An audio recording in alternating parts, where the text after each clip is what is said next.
Alors bonjour, je m'appelle Alexandre Buffoni, je travaille à l'OPI depuis quelques temps, et donc je vais vous présenter notre projet d'atlas des plécoptères de France.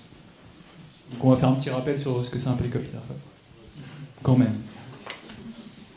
Alors ça c'est un particulièrement beau plécoptère jaune, il est magnifique. Alors les plécoptères, c'est ce qu'on appelle communément les perles. Alors plécoptère, ça signifie aile pliée, c'est en rapport avec la position des ailes sur le dos de l'adulte. C'est des insectes qui ont une phase larvaire qui est aquatique, et puis l'adulte est aérien. C'est des arthropodes, insectes hétérométaboles. Ils ont une morphologie assez homogène, il n'y a rien de foufou, ils ne sont pas très colorés, ils sont jaunes pour les plus jolis, des fois il y a un petit peu de rouge, mais la plupart du temps ils sont malheureusement pour eux un petit peu bruns ou sombres.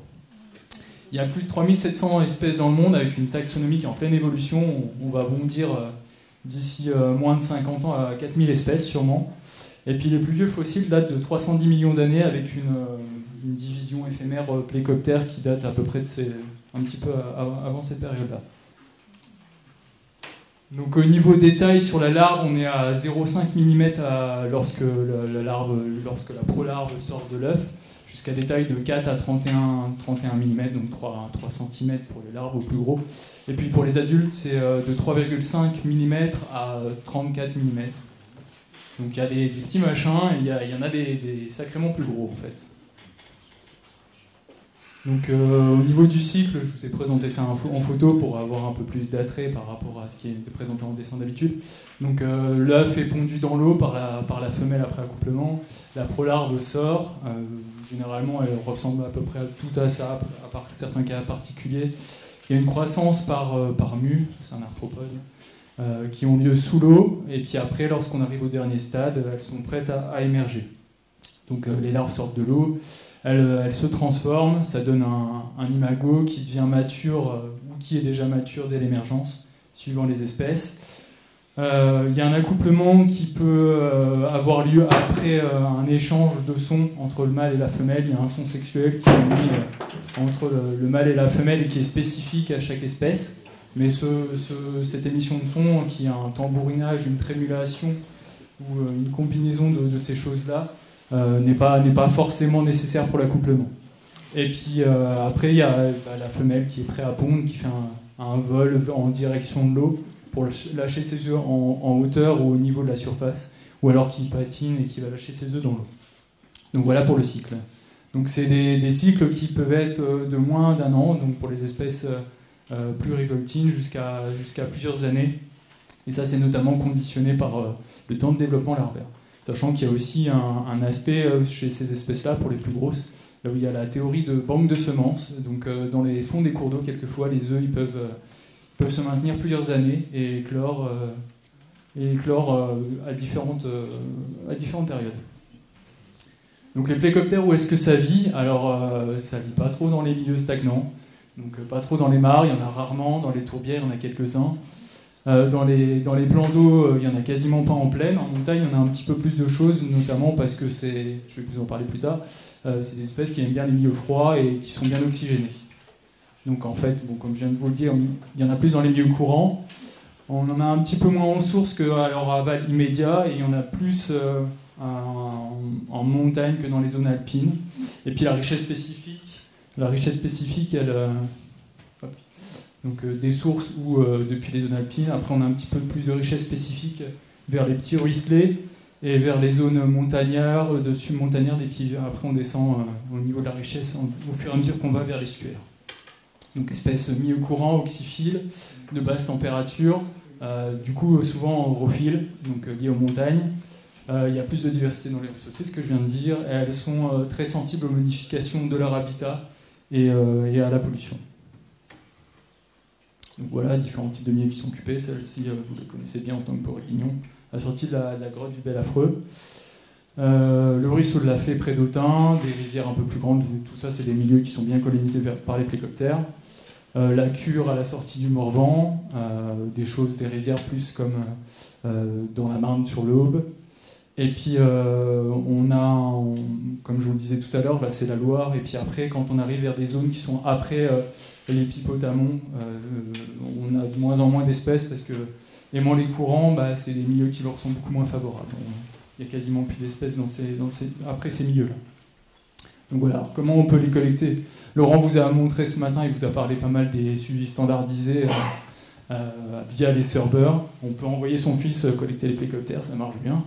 Ils aiment plutôt ça. Donc avec une simple passoire pour les méthodes naturalistes. Un bot suisse avec ses waders à en faire du kick sampling avec ses waders au fond avec un gros trou bleu en fait, en se mettant dos au courant. Ou certains autres amis collecter les adultes. Là, c'est les adultes qu'on va chercher, soit à lapin, soit on les repère à vue, soit avec des parapluies japonais, on fait du battage sur les arbres, ou on fait du fauchage avec des filets fauchoirs. Donc voilà. On peut aussi collecter, donc je vous ai parlé des larves, des adultes, on peut aussi collecter les exuvies. Il y a une partie des exuvies qui sont identifiables relativement facilement. Donc maintenant, je vais vous parler de l'inventaire des plécoptères de France. Alors comment il s'est structuré? Alors déjà, il y a un inventaire des éphémères de France qui a été lancé en 1996 par l'OPI, avec tout de suite en 1998 le lancement du site web où on pouvait déjà trouver des cartes de répartition par département des espèces d'éphémères. Donc ce qui est déjà pas mal, parce qu'au niveau européen, il n'y avait pas d'équivalent à l'époque et il n'y a pas encore de choses aussi faciles d'accès.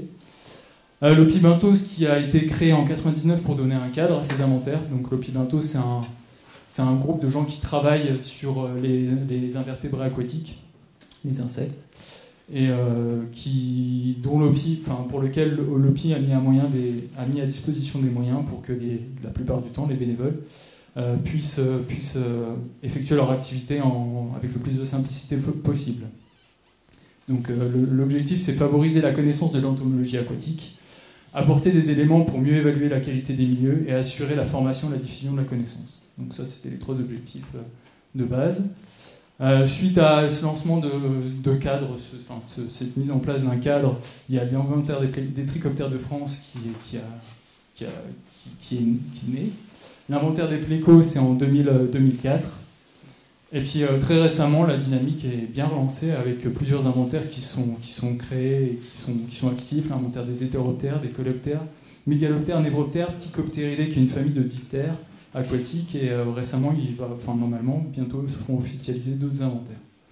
Donc en ce qui nous concerne sur les plécoptères, l'inventaire a été lancé en 2004, mais il y avait déjà une démarche qui était assez intense depuis 2000 sur le recueil d'informations de répartition des espèces. Donc petit à petit, je reprends la coordination de l'inventaire après Jacques Ledouary. On a un référent scientifique qui est Gilles Vincent, c'est la personne qui faisait du parapluie japonais tout à l'heure qu'on voyait sur la photo. Quelqu'un qui était thésard à l'université de Toulouse.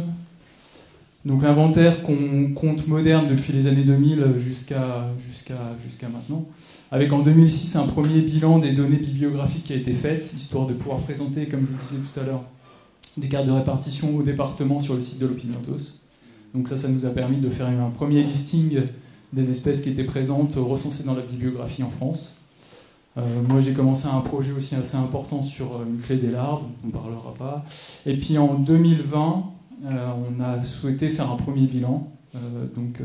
On a lancé les projets de liste rouge et d'Atlas dont je vais vous parler un petit peu en tant que bilan de nos 20 ans là. Donc là, avec tout ce programme d'inventaire des plécoptères de France, la donnée qu'on reçoit et qu'on souhaite restituer et exploiter, c'est de la donnée qui est déjà issue d'un paquet de naturalistes qui est très actif. Alors bon, sur les plécoptères au niveau français, il n'y en a pas une pléiade, ça se compte sur les doigts des 2 mains. On a des collectes issues de bénévoles, envoient d'échantillons. Alors ça peut être des bénévoles au sens naturaliste ou des gens qui sont salariés de structures qui nous envoient des échantillons suite à leur prélèvement de macro-invertébrés benthiques. Et on a pas mal de saisies bibliographiques. Ça, c'est grosso modo ça. Donc voilà. Récemment, donc, dans le cadre de la liste rouge, on a augmenté un petit peu notre communication pour pouvoir compléter, liste rouge et Atlas, pour pouvoir compléter nos zones de répartition pour les espèces, les cartes de répartition. Appel à données de collaborateurs, donc là où a pu répondre la Société d'Histoire Naturelle d'Autun.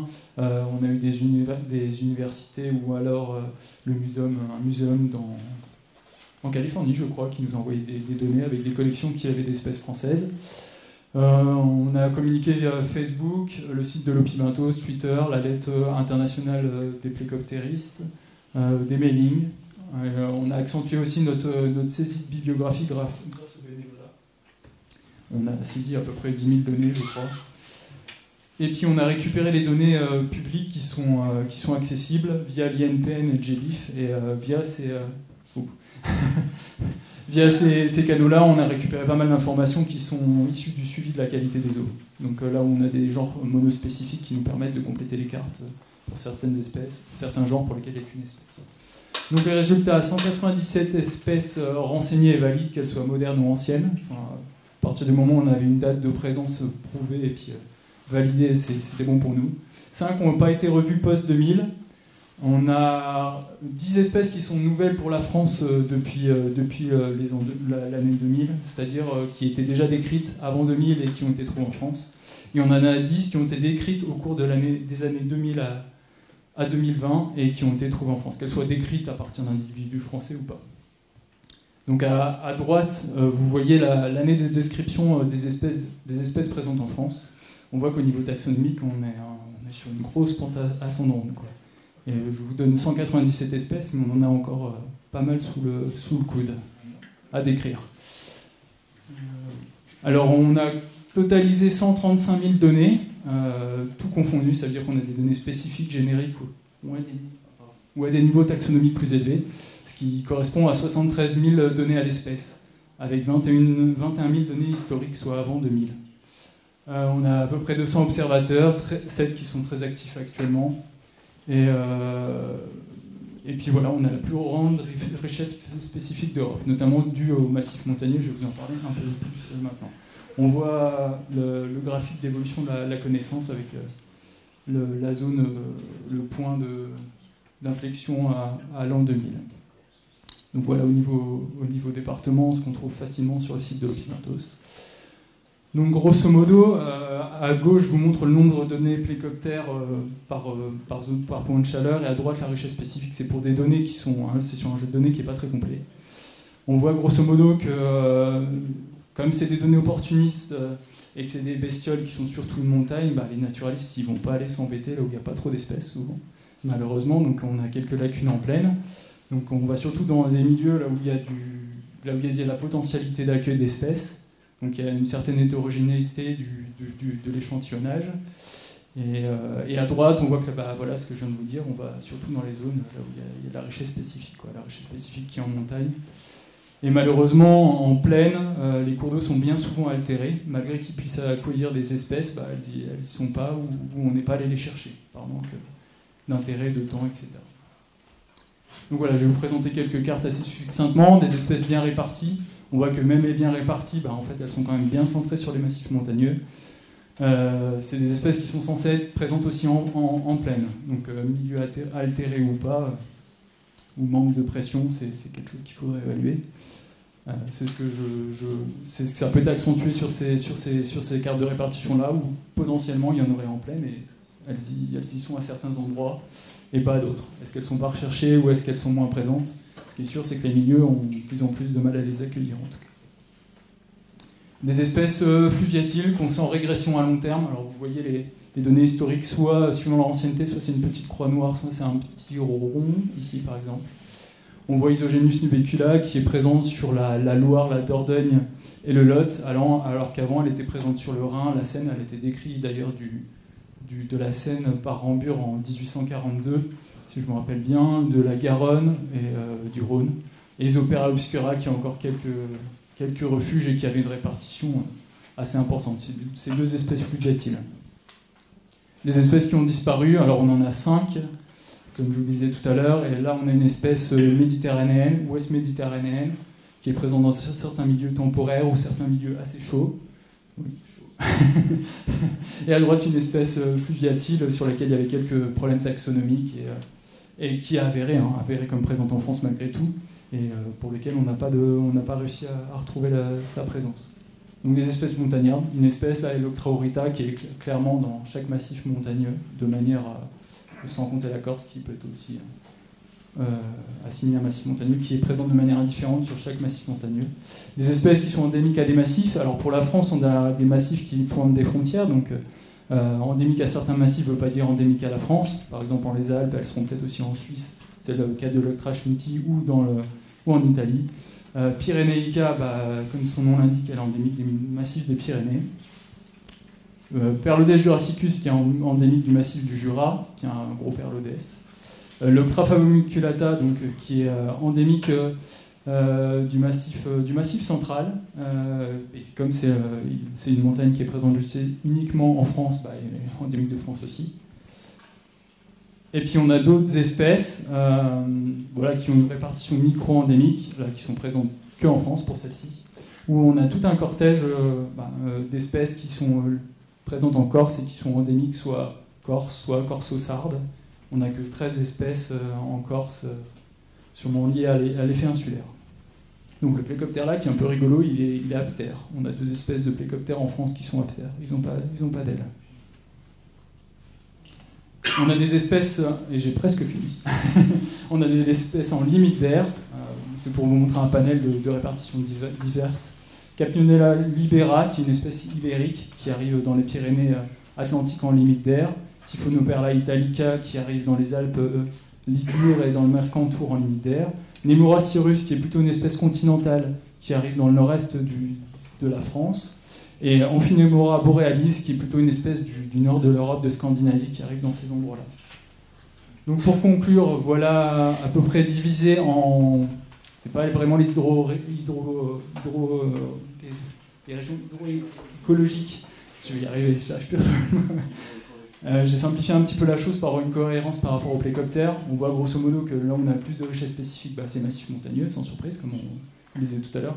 Avec le massif des Alpes avec 99 espèces, suivi par les Pyrénées, le massif central, Jura et Vosges. Après en plaine, il y a un peu de contamination sur les bordures qui fait qu'il y a plus d'espèces que ce qui n'est réellement trouvé au sein des aires en leur centre. Et puis la Corse, que je vous disais, 13 espèces. Donc voilà, avec des influences continentales, corso-sardes, ibériques, des Alpes avec des espèces qui sont communes aux 3 massifs qui se touchent presque. Atlantico, massif central pyrénéen, méditerranéen et italien. Voilà.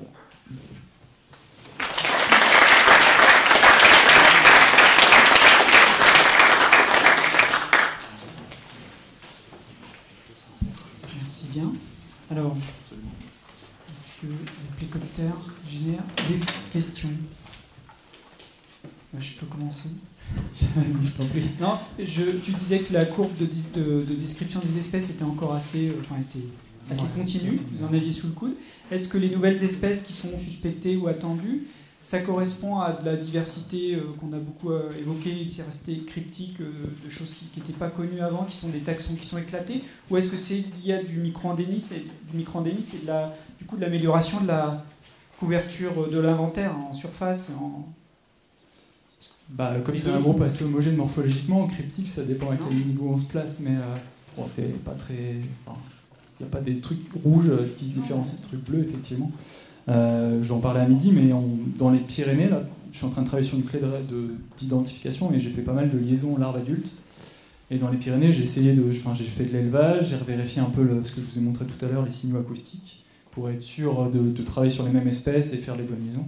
Et dans les Pyrénées, il y a une espèce qui est plutôt apicale, plutôt de source, qui était censée être distribuée dans toutes les Pyrénées. En fait, chaque gave après a quasiment son espèce. On se retrouve au lieu d'avoir une espèce apicale, si je me souviens bien, ça doit faire 5 ou 6 espèces. Donc on a encore pas mal de choses. Il y a des groupes sur lesquels on s'en est jamais sorti. On a un groupe Isoperla grammatica, qui au niveau européen, qui d'ailleurs au départ est une description d'une espèce qui se rapporterait à un trichoptère, d'après l'espèce de base. C'est un méli-mélo improbable. Et en France, je me suis amusé à enregistrer les tambourinages. J'ai au moins 12-13 espèces différentes. Et morphologiquement, il y a des choses qui sortent. Il y a des convergences de formes écologiques entre des espèces des Alpes des Pyrénées qui se rencontrent jamais. Du coup, elles peuvent occuper des habitats similaires et se ressembler fortement, il n'y a pas de problème. Mais il y a des différences au moins dans un des stades ou dans la communication. Donc il y a tout un tas de trucs. Après, est-ce que c'est des espèces cryptiques? Je sais pas où Non, on mais va. quand je disais cryptique, c'était effectivement plutôt ça, c'est-à-dire quelque chose qui était considéré comme un taxon, comme une espèce, et puis que finalement, en y regardant beaucoup plus finement, on améliore et on décrit finalement plusieurs entités. Bah, il y a ce que je vous expliquais là. Après, il y a eu pas mal de confusion dans le passé avec des espèces dans certaines clés d'identification qui utilisaient tel critère et d'autres critères. En fait, on se rendait compte qu'au fur et à mesure que c'était pas les mêmes espèces, quoi. Merci.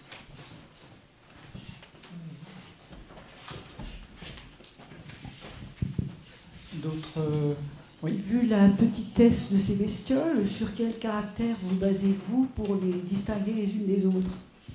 L'appareil reproducteur, souvent. Oui, c'est souvent ça. Même parce que ce soit pour l'adulte ou les larves, comme c'est des espèces qui sont hétérométaboles, qui grandissent et qui acquièrent leurs appareils sexuels progressivement, c'est vraiment aussi souvent ce qu'on utilise pour la larve. C'est pour aller à l'espèce du moins. Après, il y a d'autres critères plus simples et qui sont moins basés sur les aspects sexuels pour les niveaux taxonomiques supérieurs. Donc c'est le bout de l'abdomen, il faut regarder un petit peu. Après, chez les larves, ça dépend de leur écologie, et des notions de pilosité, de coloration, quelquefois, sont aussi des critères qui sont intéressants à utiliser, quoi. Il y a des espèces, par exemple, des espèces qui sont plutôt en montagne, qui ont tendance à s'abriter dans les zones hyporéiques, dans les sous-écoulements, qui ont une morphologie qui peut être adaptée, qui peuvent être longilignes, ou qui peuvent avoir des yeux qui soient plus portés vers l'avant que des espèces qui seraient plus sur le fond du cours d'eau et qui s'enfonceraient jamais, qui auraient des yeux plus volumineux et plus dorsaux. Enfin, il y a bien souvent ces appareils sexuels et puis leurs prémices, quand même. J'ai une question justement à propos de la vie hyporéique. Tout à l'heure, tu as parlé d'une sorte de banque de graines, enfin du coup de banque d'œufs. Et je voulais savoir en fait ce que tu pouvais me dire à ce niveau-là, c'est-à-dire c'est des œufs qui survivent dans le milieu hyporéique, mais du coup combien de temps, quelle profondeur, quel taxon? Je suis preneur de toute information, c'est peut-être pas le moment. Eh ben, j'y connais pas grand-chose. C'est Peter Zwick, un Allemand, qui a travaillé là-dessus et qui a fait un article qui relatait cet élément-là. Il a travaillé sur Dinocras cephalotes, une des espèces que tu as montré, que tu as en photo dans ton exposition. Et il a prouvé qu'il y avait des banques d'œufs qui arrivaient à persister plusieurs années, avec une éclosion différée de différents œufs d'une même ponte. Mais je ne peux pas t'en dire vraiment plus que ça. J'ai jamais exploré plus que son article, quoi. Mais en tout cas, c'est intéressant par rapport à la résilience des populations dans le temps, suite à des épisodes catastrophiques sur certains cours d'eau, quoi. C'est connu pour d'autres groupes d'insectes, terrestres en montagne notamment, justement pour passer. Enfin, ça a été interprété comme effectivement la capacité à passer des années très défavorables. Mais en montagne, il y a des orthoptères qui font ça, qui ont des éclosions qui peuvent fonctionner sur 2-3 ans, d'une même ponte. Oui, le cycle annuel démarre assez tôt apparemment. Le vol, non En fait, il y a des espèces. Grosso modo, on parle de 3 types d'espèces au niveau de leur période de vol. Même plutôt. 3, globalement, 3 bien. Il y en a qui volent toute l'année, notamment dans des milieux où la température de l'eau est assez constante, et des espèces qui ont un développement assez annuel et assez linéaire au niveau de la croissance. Mais la plupart du temps, on parle de 3 types d'espèces. Des espèces hivernales, des espèces printanières et des espèces estivales. Donc en fait, des plécoptères, ils en volent toute l'année, avec un paroxysme plutôt au printemps et puis qui se décale un petit peu en montagne et en été, quoi. Donc tu en trouves à peu près tout le temps, en fait. Il y en a que tu trouves sur la neige qui sont actifs, qui sont au mois de décembre, janvier, sans aucun problème, même en montagne. Si peu qu'ils puissent émerger et sortir du couvert neigeux, quoi. Il n'y a pas de tropisme à la lumière, vous ne faites pas de chasse à la lumière. Dans la bibliographie, il y a eu des éléments qui ont été apportés là-dessus sur certaines espèces, mais c'est ultra rare et ça n'a jamais été démontré comme moyen efficace de les capturer. Il y a Isopera obscura, celle que je vous ai parlé tout à l'heure, qui a été démontrée. En éphémère, ça marche, Trichoptère, ça marche très très bien, mais Plécoptère...